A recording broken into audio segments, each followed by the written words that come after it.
I have been a sufferer of chronic depression for a long time. In fact, since I was about 15 years old.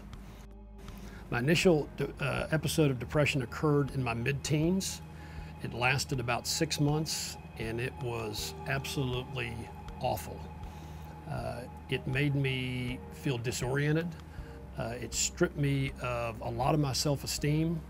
It made concentration almost impossible, and really basically put me on the sidelines for about 6 months until I escaped its grip. For the next 30 years, I would continue to get bouts of depression, generally spaced between 1 and 3 years apart, all episodes lasting between 4 and 6 months with the same very, very familiar symptoms.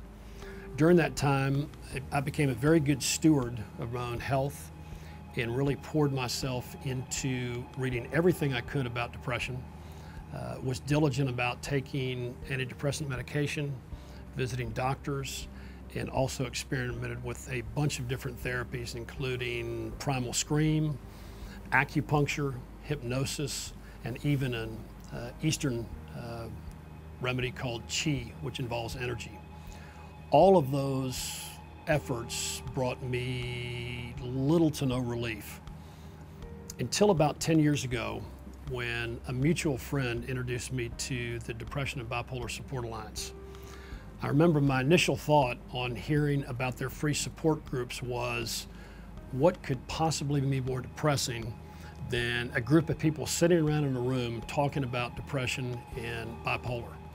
That in and of itself to me sounded extremely depressing.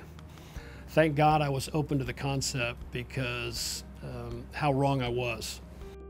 I remember my first meeting at Chapelwood Church. I was in a subgroup of 8 to 10 people, and for the first time I was surrounded by people that understood what depression felt like, recognized the symptoms, and could completely empathize with what I was going through. It felt wonderful to have that kind of compassion, and not only the compassion, but we shared strategies on how to cope with the disorder. Depression and bipolar affects millions of people across the world, and you right now undoubtedly know somebody or come into contact with somebody daily that is suffering from either depression or bipolar. We've got a tremendous resource in the Houston area with our free support groups, and I would encourage you to get the word out. DBSA, for me, has made a world of difference. Thank you.